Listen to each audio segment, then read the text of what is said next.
رات کا 1:30 بج رہا تھا۔ مجھ کو میری بیوی نے جگا کر بتایا کہ تھانے سے کانسٹیبل آیا ہے، کہتا ہے کہ ڈکیتی اور قتل کی واردات ہو گئی ہے۔ اگر واردات معمولی سی ہوتی تو مجھ کو نہیں جگایا جاتا۔ تھانے میں رات کی ڈیوٹی والے ساری کارروائی خود ہی کر لیتے، لیکن ڈکیتی اور قتل کی یہ 2 ایسی وارداتیں تھیں جو انگریز کسی بھی قیمت پر برداشت نہیں کرتا تھا، اور ہمارے لیے حکم تھا کہ جو ہی ان دونوں وارداتوں کی رپورٹ آئے اسی وقت جائے وقوع پر پہنچا جائے، اور وہاں سے اس وقت واپس آئے جب تمہارے پاس ملزم آ جائیں یا ملزموں کا کوئی قابل اعتماد سراغ لگ جائے۔ میں تیار ہو کر فوراً تھانے پہنچا۔ وہ ایک بڑا قصبہ تھا جس میں ایک ہی تھانہ تھا، اور اس تھانے کے تحت کچھ دیہاتی علاقے بھی اس میں آتے تھے۔ چونکہ یہ علاقہ بعد میں پاکستان میں آ گیا تھا، اس لیے میں اس قصبے کا نام ظاہر نہیں کروں گا۔ واقعہ یہ تھا کہ ایک بوڑھا آدمی قتل ہو گیا تھا جس کی عمر 60 سال یا اس سے 2-3 سال اوپر بتائی گئی۔ رپورٹ لکھوانے جو لوگ تھانے آئے تھے ان میں ایک مقتول کا بڑا بیٹا تھا جس کا مکان مقتول کے مکان کے پچھواڑے میں تھا۔ دوسرا شخص مقتول کا چھوٹا بھائی تھا جس کی عمر 50 سال سے کچھ اوپر تھی۔ وہ اسی گلی کے ایک مکان میں رہتا تھا، ان کے ساتھ نمبردار تھا۔ مقتول اپنے چھوٹے بیٹے کے ساتھ رہتا تھا، اور بیٹا 2-3 دنوں کے لیے اپنے کہیں کاروباری دورے پر گیا ہوا تھا۔ گھر میں اس بیٹے کی بیوی تھی۔ بیوی ابھی 23-24 سال کی تھی۔ اس کے خاوند کی عمر اس لڑکی سے 1.5-2 سال زیادہ ہوگی، اور مقتول کی بیوی کبھی کی مر چکی تھی۔ یہ میں اس لیے بتا رہا ہوں کہ گھر میں صرف بوڑھا اور مقتول تھا اور اس کی یہ بہو۔ مجھ کو ان لوگوں نے بتایا کہ رات 12 بجے کے کچھ پہلے یا کچھ بعد اس لڑکی کی چیخیں اور شور شرابہ سنائی دیا۔ لڑکی چھت پر چلی گئی اور اوپر سے اس نے مقتول کے بڑے بیٹے کو پکار کر کہا کہ جلدی آؤ، ابا قتل ہو گئے ہیں۔ اس لڑکی کا نام شاہانہ تھا۔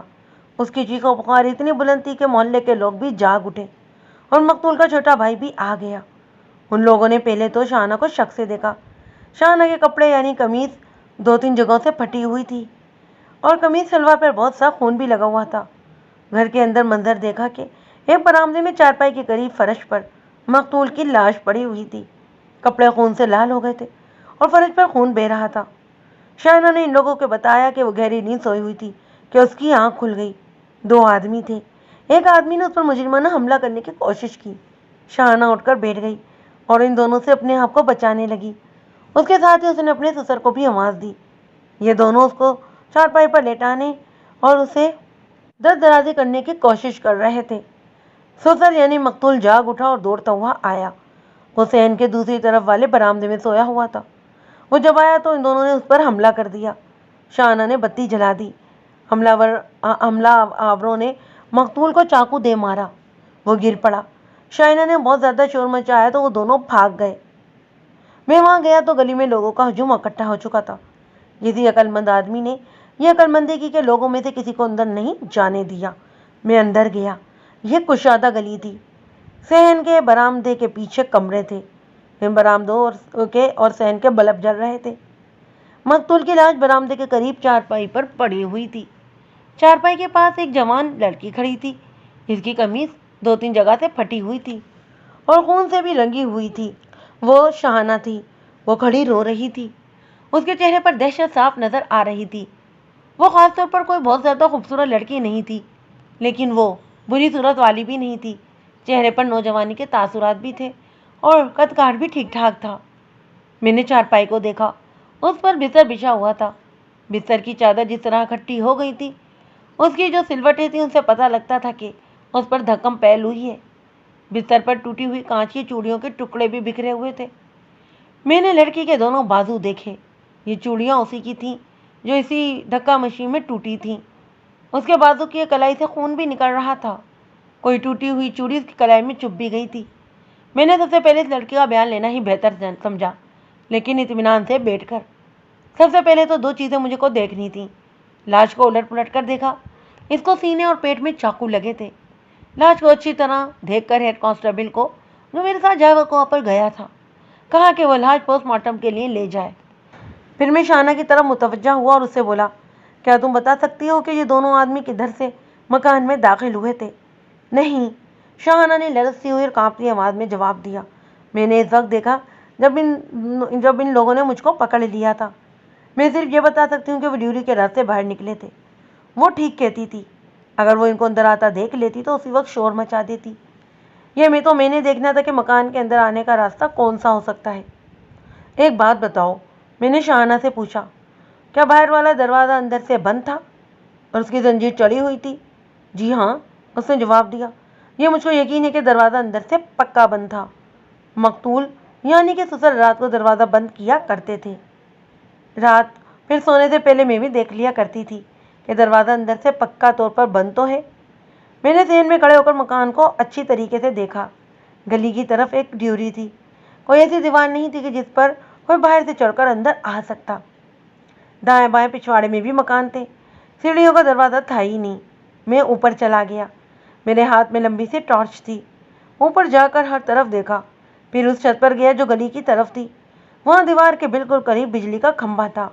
یہ صرف ایک ہی راستہ تھا، یعنی کھمبے پر چڑھ کر آدمی بڑی آسانی سے چھت پر آ سکتا تھا۔ میں منڈیر پر ٹارچ جلا کر دیکھا۔ مجھ کو توقع تھی کہ منڈیر پر گرد ہوگی، اس پر قدموں کے نشان ہوں گے، لیکن بدقسمتی سے اس روز بڑی تیز برستی بارش برسی تھی جس نے منڈیر کو دھو دیا۔ وہاں سے میں اس مکان کے ساتھ ملے ہوئے مکانوں کی چھتوں پر چلا گیا اور گھوم پھر کر دیکھا شاید کسی مکان کی طرف سے اوپر آنے والے کا راستہ نظر آ جائے۔ یہ تو میں نے دوران تفتیشی معلوم کرنا تھا کہ وقوع والے مکان کے ساتھ جن مکانوں کی چھتیں ملی ہوئی ہیں ان میں کون کون لوگ رہتے ہیں اور وہ کیسے ہیں۔ ہو سکتا تھا کہ ان مکانوں میں رہنے والے کسی خاندان یا کسی شخص کی دشمنی مقتول کے ساتھ یا مقتول کے خاندان کے ساتھ ہو۔ مجھ کو کھمبے والا راستہ ہی نظر آتا تھا۔ ایک بات بتا دوں کہ یہ آج کل کے لوگ سمجھتے ہیں کہ کسی کے گھر میں داخل ہو کر گھر کی کسی خاتون پر مجرمانہ حملہ کرنا اور ایک دو آدمیوں کو قتل کر کے نکل آنا ایک عام اور بڑا ہی آسان جرم ہے۔ آپ اخباروں میں بھی پڑھتے رہے ہوں گے کہ یہ سنگین اور گناہونی وارداتیں ہر روز ہوتی ہیں، بلکہ بڑھتی ہی جا رہی ہیں، اور سب سے بڑھ کر شرمناک بات یہ ہے کہ کوئی بھی مجرم پکڑا نہیں جاتا۔ میں آج کے دور کی نہیں بلکہ خاصے پہلے دوروں کی بھی بات کر رہا ہوں، جب انگریز کی حکومت تھی اور اس زمانے میں ایسی وارداتیں بہت ہی کم ہوا کرتی تھیں۔ ایسی واردات عام جرائم پیشہ لوگ نہیں کرتے تھے، کوئی بہت ہی بڑے جرائم پیشہ کبھی ایسی واردات کر گزرتے، اور یہ ایسی واردات انتقامی طور پر ہوتی تھی۔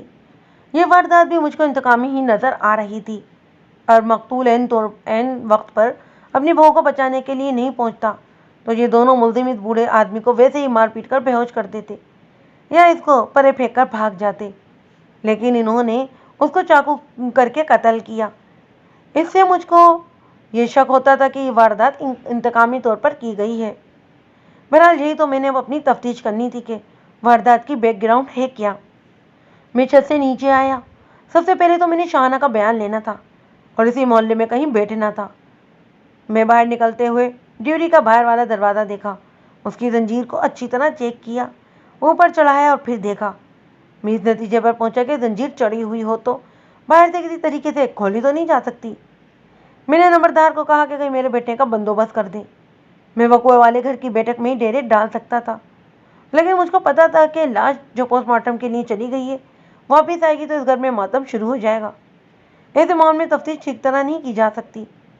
تھوڑی ہی دیر بعد نمبردار آیا اور بتایا کہ اس نے اپنی بیٹھک میں میرے لیے بیٹھنے کا بندوبست کر دیا ہے۔ اس کا گھر اسی گلی میں کچھ آگے جا کر تھا۔ میں شاہانہ کو ساتھ لے کر واپس چلا گیا اور اس کو بیٹھک میں اپنے پاس بلا لیا۔ وہ بہت ہی زیادہ دہشت کی ماری ہوئی لگتی، وہ رو بھی رہی تھی اور مجھ کو اس طرح دیکھتی کہ جیسے میں اس کو کھا جاؤں گا یا اس کے ساتھ اچھا سلوک نہیں کروں گا۔ میں نے اس کو تسلیاں دیں اور کہا کہ اپنے آپ کو میری پناہ میں سمجھو اور دل میں مجھ کو اپنے بڑے بھائی کا درجہ دے دو۔ اس طرح تسلی اور دلاسے والی بہت سی باتیں کرتا رہا تھا میں اس کے ساتھ۔ اس کے چہرے پر جو کچھ کھنچاؤ تھا وہ صاف ہو گیا۔ میں نے اس کو یہ بھی بتایا کہ وہ جو بھی بیان دے گی وہ باہر کسی کو معلوم نہیں ہوگا، اس لیے وہ مجھ سے کوئی بھی بات نہیں چھپائے۔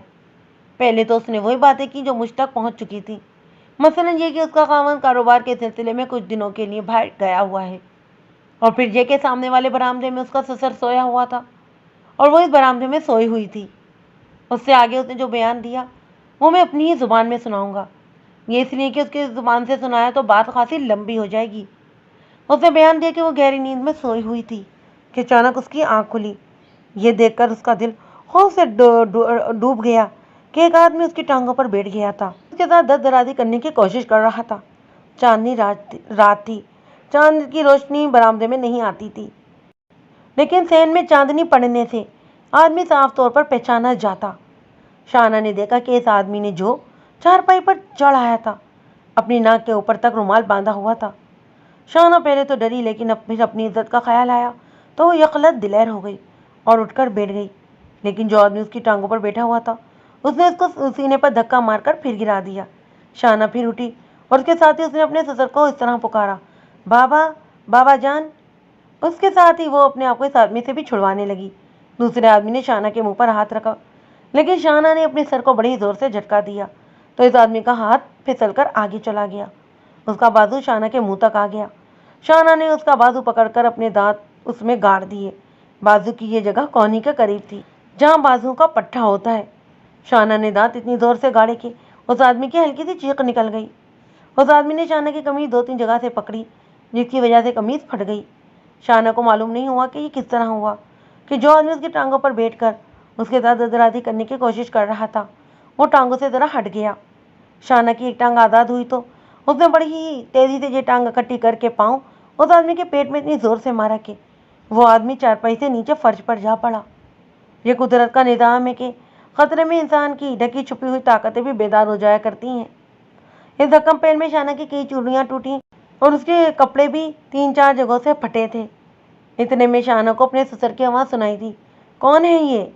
شاہانہ نے اور زیادہ شور مچا دیا اور کہا کہ انہوں نے مجھ پر سوتے میں حملہ کیا ہے۔ سسر نے ایک آدمی کو پیچھے سے پکڑا اور ایک طرف گرا دیا۔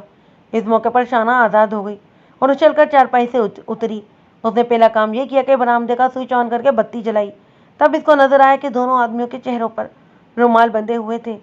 ان کے سروں پر سفید پگڑیاں بھی لپٹی ہوئی تھیں، لیکن باقی لباس سے وہ دیہاتی نہیں لگتے تھے۔ ایک آدمی نے چاقو نکال کر مقتول کو مارنا شروع کر دیا۔ شاہانہ اپنے سسر کی مدد کے لیے پہنچی، لیکن اس کو یہ خیال نہ آیا کہ کوئی چیز مثلاً ڈنڈا، چاقو، چھری وغیرہ ہاتھ میں لے لیتی۔ اس نے یہ کیا کہ ایک آدمی جو اس کی طرف ہوا تو شاہانہ نے اس کی دونوں ٹانگوں کے درمیان نیچے سے بڑی زور سے کک ماری۔ وہ آدمی پہلے تو سیدھا ہوا، پھر دوہرا ہو گیا۔ شاہانہ نے دوسرے آدمی کے پیروں میں بھی ویسی ہی کک ماری۔ اس کے ہاتھ سے چاقو گرا۔ شاہانہ چاقو کی طرف لپکی۔ دونوں میں سے ایک نے اس کے ایک پہلو میں ایسی زور سے لات ماری کہ وہ اپنے سسر کے اوپر جا گری، جو معلوم نہیں چاقو کے کئی زخم کھا کر گر چکا تھا۔ سسر کا خون اس کے کپڑوں پر بھی لگا۔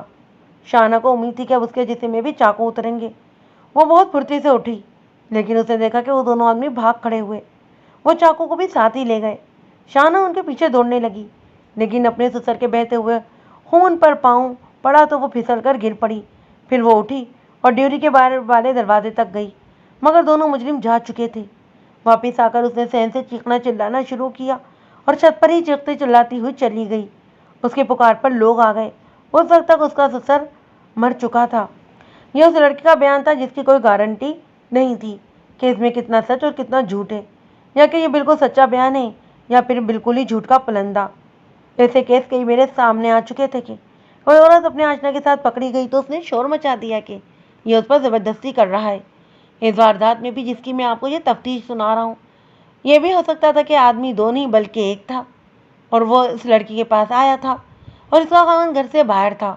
بوڑھا سسر دور سے برآمدے میں سویا ہوا ہوگا، لیکن بوڑھے کی آنکھ عین وقت پر کھل گئی اور وہ پہنچ گیا۔ اس نے اس شخص کو پہچان لیا ہوگا جس کا علاج اس شخص نے یہ کیا کہ اس بوڑھے کے سسر کو قتل کر دیا۔ اسی نے شاہانہ کو بتایا ہوگا کہ یہ بیان دے دے۔ میں نے کہا، شاہانہ تم کو ڈرنے کی ضرورت نہیں ہے اور نہ ہی گھبرانے کی۔ تم مجھے اپنے دل میں بڑے بھائی کا درجہ دے دو۔ تم کو ان باتوں کا کوئی تجربہ نہیں۔ غلط بیان دو گی تو تم نے نہ پھنسنا ہوا تو اس میں پھنس جاؤ گی۔ میں تم کو بتا دیتا ہوں کہ پولیس کا چکر بہت ہی برا چکر ہوتا ہے، اس سے تم بچو، اور اسے بچنے کا یہی ایک طریقہ ہے کہ تم سچ بول دو۔ میں تمہارے ساتھ وعدہ کرتا ہوں کہ میں تم پر پردہ ڈال دوں گا اور تمہارا سارا معاملہ بھی گول کر دوں گا۔ میں نے سچ بول تو دیا ہے، شاہینہ نے کہا۔ اگر آپ کو یقین نہیں آ رہا تو اس کا میرے پاس کوئی علاج نہیں، یا یہ بتا دیں آپ کہ آپ کو مجھ پر کیوں ہی اعتبار آ رہا۔ میں بات صاف کروں گا شاہینہ، میں نے کہا، آدمی 2 نہیں تھے بلکہ 1 تھا، اور اس کو تم نے خود ہی بلایا تھا۔ تمہارے سسر کی آنکھ کھل گئی۔ شاہینہ نے پہلے تو آنکھیں پھاڑ کر مجھ کو دیکھا، پھر اپنے دونوں ہاتھ بڑی زور سے دائیں بائیں اپنے سر پر مارے اور پھر سر جھکا لیا۔ میں نے اس کا سر اوپر کیا تو وہ زاروں قطار رو رہی تھی۔ اس سے تو بہتر تھا کہ وہ مجھ کو بھی قتل ہی کر جاتے۔ شاہانہ نے روتے ہوئے کہا، میری ساری دولت یہی ایک عزت اور عصمت ہے اور آپ نے اس پر بھی تہمت لگا ڈالی۔ اس کے ساتھ آپ یہ بھی کہتے ہیں کہ میں آپ کو اپنا بڑا بھائی سمجھوں۔ اس مسئلے پر میری اور اس کی بہت بحث ہوئی۔ میں اس کی باتیں ذرا کم ہی سن رہا تھا۔ میں یہ جائزہ لے رہا تھا کہ یہ لڑکی کتنی چالاک ہے یا بالکل ہی گھریلو لڑکی ہے۔ وہ روتی زیادہ تھی اور بولتی کم۔ میں بڑا ہی تجربے کار پولیس آفیسر تھا۔ میں نے اپنی زبان کا ہر عربہ استعمال کر ڈالا، مگر وہ اپنی اس بیان پر قائم رہی۔ مجھ کو اس پر اعتبار آنے لگا۔ پھر مجھ کو ایک اور بھی شک ہے۔ میں نے کہا، تمہاری دوستی کسی کے ساتھ رہی ہوگی اور کوئی آدمی تم کو اس ٹائپ کی لڑکی سمجھ کر تمہارے ساتھ ایسی ہی دوستی لگانا چاہتا ہوگا اور اس کو تم نے دھتکار دیا ہوگا اور گالیاں بھی دی ہوں گی۔ اس آدمی نے اتنا انتقام لیا کہ تمہارے ساتھ زیادتی کرنے پر اتر آیا، لیکن تمہارے سے سر کے جاگ جانے کی وجہ سے کامیاب نہ ہو سکا۔ اب تو شاہانہ کا رد عمل پہلے سے بھی زیادہ شدید تھا۔ اس نے کہا کہ اس کے چال چلن اور ہر طرح کے اخلاق کی بابت دوسروں سے پوچھا جائے۔ یہ تو خیر میں نے پوچھ نہیں تھا اور اپنی خفیہ ذرائع بڑی مضبوط اور بہت دور تک گہرائی میں بھی پہنچانے والے تھے۔ تمہارے خاندان کے ساتھ کسی کی دشمنی رہی ہوگی، میں نے کہا، یا تمہارے خاوند کا کوئی دشمن ہوگا۔ کوئی دشمن نہیں، شاہانہ نے بتایا۔ اگر میرے خاوند کی کسی کے ساتھ دشمنی ہے تو وہ میں نہیں بتا سکتی۔ وہ واپس آئے گا تو آپ اس سے پوچھ لینا۔ میں نے کانسٹیبل کو بلایا اور اس کو یہ حکم دیا کہ اس لڑکی کو اس کے گھر لے جائے اور اس کے یہ خون آلود کپڑے تبدیل کروا کر ساتھ لے آئے۔ میں نے اس کی چارپائی سے ٹوٹی ہوئی چوڑیوں کے ٹکڑے بھی اکٹھے کر لیے تھے۔ اس کے یہ کپڑے عدالت میں پیش کرنے تھے۔ کانسٹیبل شاہانہ کو ساتھ لے گیا۔ میں نے نمبردار کو بلا لیا۔ اس سے پوچھا تھا کہ لڑکی کا خاندان اور اس کے سسرال کا خاندان کیسا ہے اور ان کی شہرت کیسی ہے۔ نمبردار نے بتایا کہ لڑکی صحیح معنوں میں شریف اور پردے دار ہے۔ اس کا خاندان بھی مشہور شریف اور پروقار خاندان ہے۔ نمبردار کے بیان کے مطابق لڑکی کے سسرال والے لوگ کچھ ٹھیک نہیں، گھٹیا اور کمینے سے لوگ تھے اور ان کو کوئی اچھا بھی نہیں سمجھتا تھا۔ سسر یعنی مقتول کی بابت نمبردار نے بتایا کہ پکا ٹھڑکی آدمی تھا۔ اس کی بیوی تو کبھی کی مر چکی تھی۔ عورت باز تھا، لیکن اس کے تعلقات گھروں میں کام کرنے والی عورتوں، جمعدارنیوں اور بھکارنوں کے ساتھ ہوتے تھے۔ لڑکی والے معلوم نہیں کس دھوکے میں اپنی بیٹی اس کو دے بیٹھے تھے۔ نمبردار نے کہا، اس کا خاوند بھی بد کردار آدمی ہے، اچھے پیسے کما لیتا ہے، آدھی جوئے باز ہے اور قبرستان کے جوئے پر باقاعدہ جا کر جوا کھیلتا ہے۔ یہ تو اس لڑکی شاہانہ کا صبر اور شکر ہے کہ وہ 2.5-3 سال سے اس گھر میں گزارا کر رہی ہے۔ اس گھر کے پیچھے فضل یعنی کہ مقتول کا چھوٹا بھائی رہتا ہے، جس کی اولاد جوان ہو گئی ہے۔ وہ پورے کا پورا خاندان اوچھا اور کمینہ ہے۔ پھر مقتول فضل کا بڑا بیٹا ہے، جس کے بچے بھی جوان نہیں ہوئے۔ وہ بھی اپنے خاندان کے دوسرے ہی لوگوں جیسا ہے۔ دھوکہ اور فریب کاری اور جھوٹ ان کی زندگی کے پکے اصول ہیں۔ میرے ایک سوال کا جواب دیتے ہوئے نمبردار نے بتایا کہ شاہانہ کے والدین اس قصبے کے رہنے والے نہیں، وہاں سے 20-22 میل دور ایک بڑا قصبہ تھا۔ یہ لوگ وہاں کے رہنے والے تھے۔ ان کی شرافت میرے تھانے والے قصبے تک مشہور تھی۔ میرے اس شک پر غور کرو چودھری، میں نے نمبردار سے کہا۔ یہ 2 آدمی نہیں تھا بلکہ ایک تھا، اور وہ اس لڑکی کی مرضی سے گھر کے اندر آیا تھا۔ کم از کم میں تو نہیں مانوں گا، نمبردار نے کہا۔ اندر کے بھید تو اللہ ہی بہتر جانتا ہے، لیکن جہاں تک میں اس لڑکی کو جانتا ہوں، اس کے خلاف کوئی ایسی بات نہیں مانوں گا جیسی آپ نے شک میں کہی ہے۔ یہ بھی صحیح ہے کہ لڑکی برقعے کے بغیر باہر نکلتی ہے، لیکن یہ بات بھی درست ہے کہ وہ بہت ہی کم باہر نکلتی ہے۔ ایسا ہرگز نہیں کہ ہر روز ہی گلی میں نظر آتی ہو۔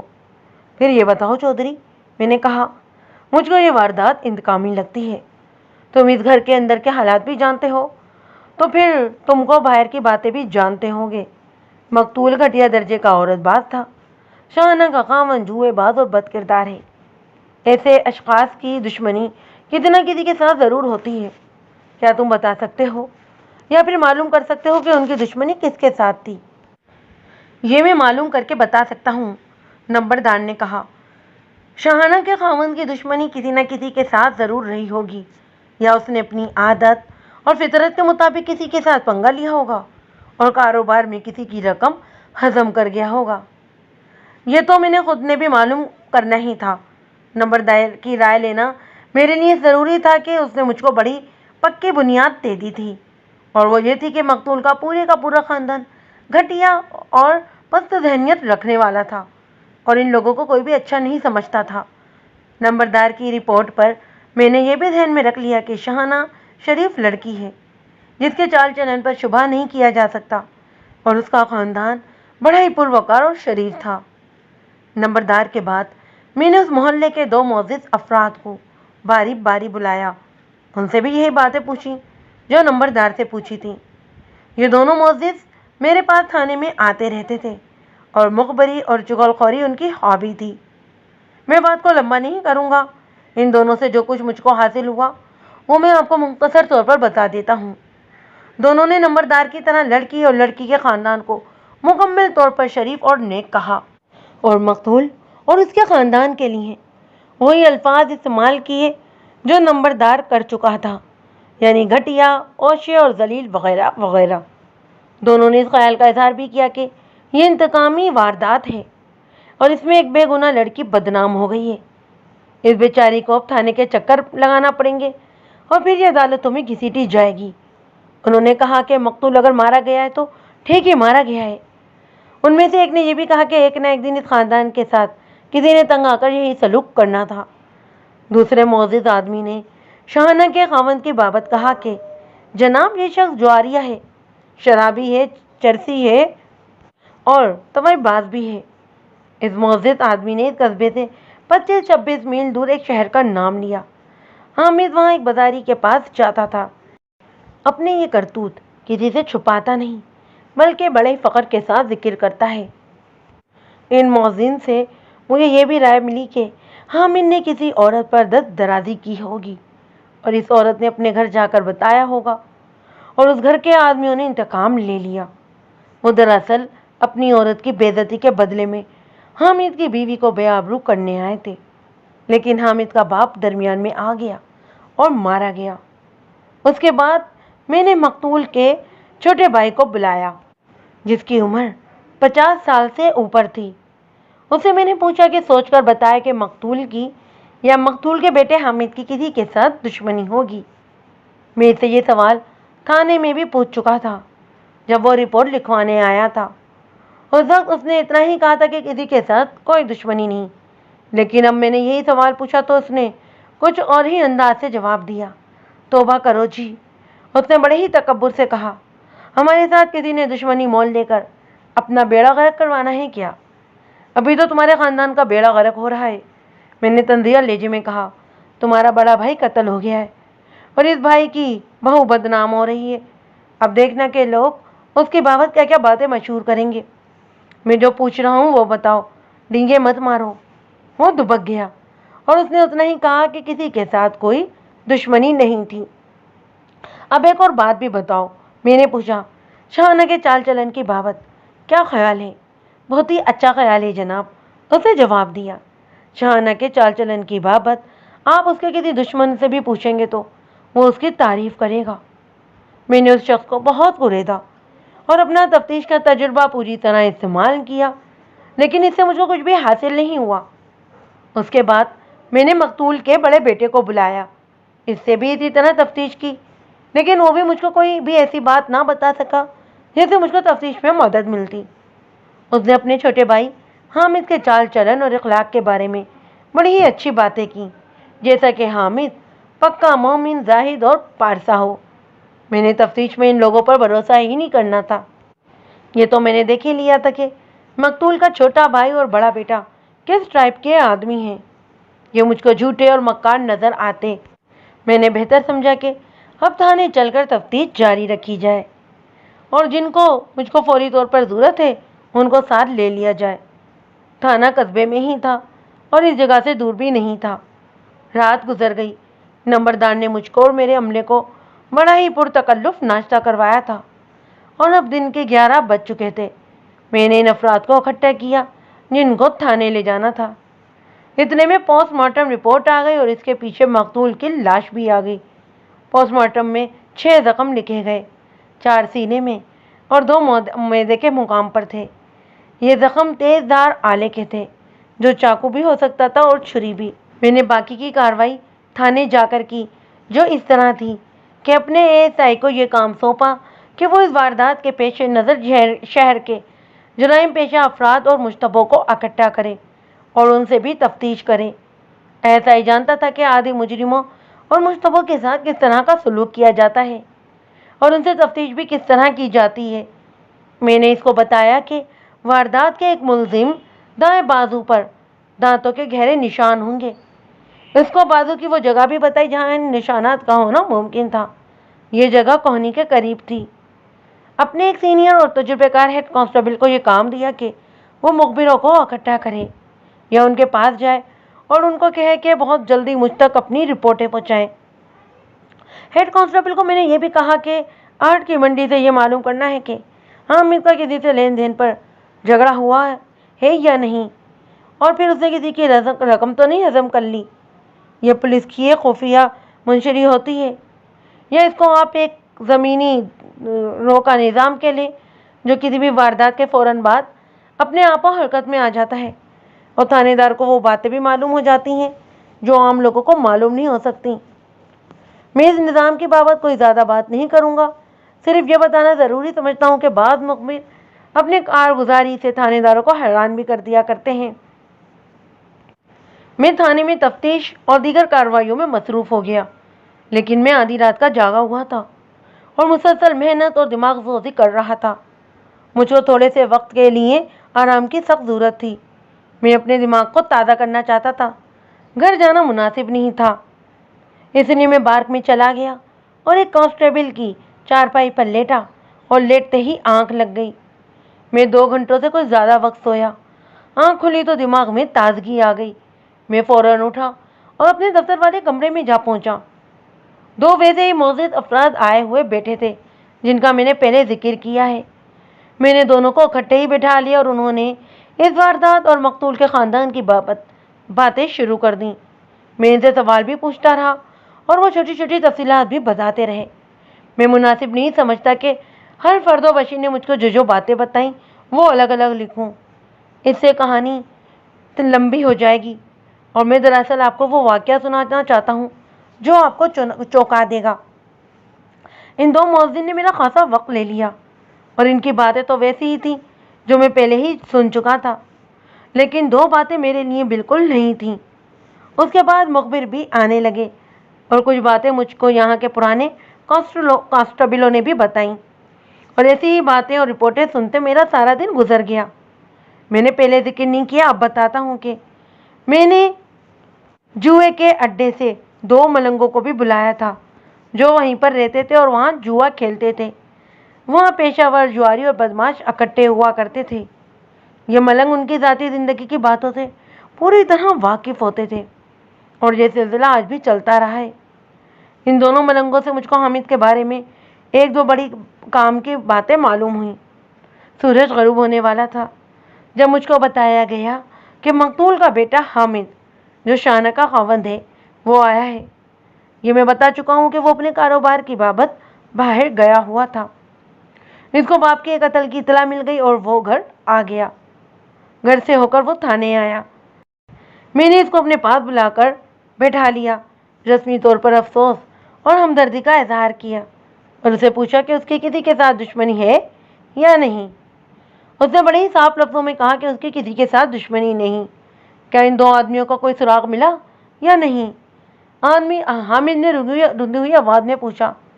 یہ تو بڑی خطرے والی بات ہے جناب، یہ آدمی اگر نہ پکڑے گئے تو پھر دوبارہ اس طرح وہ حملہ کر سکتے ہیں۔ جب تک تم اپنے دل میں چھپی ہوئی بات کو باہر نہیں نکالو گے، ان آدمیوں کو کوئی سراغ نہیں ملے گا۔ میں نے کہا، یہ واردات دشمنی والی لگتی ہے، کسی نے تم سے انتقام لیا ہے۔ میری کسی کے بھی ساتھ اتنی سخت دشمنی نہیں جناب، حامد نے کہا۔ یہ تو خونی دشمنی ہے، بلکہ خونی سے بھی زیادہ۔ انہوں نے تو میری بیوی پر حملہ کیا تھا۔ پھر ایک بات بتاؤ، میں نے پوچھا، اپنی بیوی کے چال چلن پر تم کو پورا اعتبار ہے؟ بالکل جناب، اس نے کہا، مجھ کو اپنی بیوی کے چال چلن پر ذرا سا بھی شبہ نہیں، لیکن جو عقل اور تجربہ آپ کا ہے وہ میرا نہیں ہو سکتا۔